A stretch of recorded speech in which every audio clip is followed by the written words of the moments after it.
Pakisusi sa Talisay City disaster sa pagkubkob sa luna. Sa Purok Kulis sa Barangay Kandulawan magtumbok sa posibilidad nga usa kini kaminahan sukway sa gibatuo sa nagkubkob nini nga usa kini kaatabay. Nasuta na sa City Disaster Team ang giladmon ug ang gilapdon sa gikaut nga yuta nga daw adunay gihimong tunnel. Subay niini gihan-ay na sa Legal Office sa Talisay City ang mga tukmang kaso nga ipasaka batok sa tag-iya sa yuta. Si Femery Dumabok sa report. Sa gihimong sketch sa Talisay City Disaster Risk Reduction and Management Office, naghulagway sa kalawom na sa nakubkob nga yuta. Moabot na sa 14 metros ang giladmon ug may dakong hawa na usab sa ubos nga susama sa gilapdon nga 5.50 meters by 4.26 meters o susama sa gidakon sa usa ka lawak. Sa daw lawak may duha usab kini ka tunnel. Apan matud pa bag-o lang nga gitabunan ang mga man-made tunnel. Ang findings na to is na yun siya dako kayong hawang area and then na yun siya traces of excavation nga tunneling yun sila unya gitabunan na okay jud gitanaw then gisud ang steel tape nga wa jud mo tugkad no, so meaning na yun siya kanang areas dito nga na void spaces. Ug sukwahi sa unang pangangko ni Nestor Canunayon, nagpasiugda sa excavation activities nga may tubig na silang nakitaan sa pagkaut. Matod ni Santillana nga way tubig silang nakita. Walay tubig, uga kayo ang area no.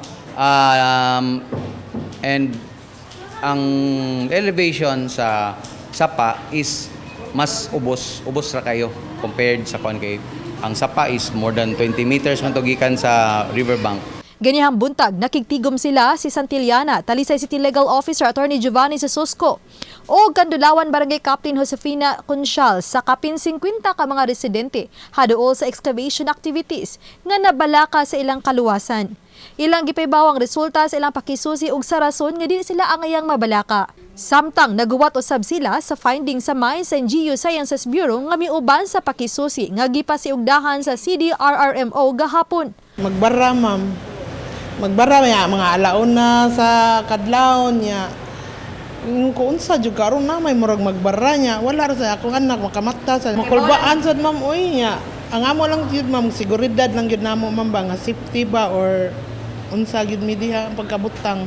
Ang gihangyo nila nga mag-vigilance sila sa area nga matanaw nila if na ay mga cracks nga tagas kayo nya masud ang kamot kay that will be one of the signs nga ilang pangitawon and then they will have to contact us. Maybe we can request the MGB for technical assistance as to using the ground penetrating radar para makuha gyud og asa dapit ang mga void spaces. Gihan ay nausab sa City Legal Office ang reklamong isang at batok kang Canunayon. On top sa report sa MGB na amo panggihuwat, ang amo pang immediate mo ng file karon is abatement of nuisance with damages and criminal case for violation of National Building Code. Sa miaging Lunes, giisyuhan sa City Legal Office og cease and desist order si Canunayon aron mahunong ang iyang excavation activities. Oba ni Philip Patricio Grod Prado, Femery Dumabok. Balitang Bisdak.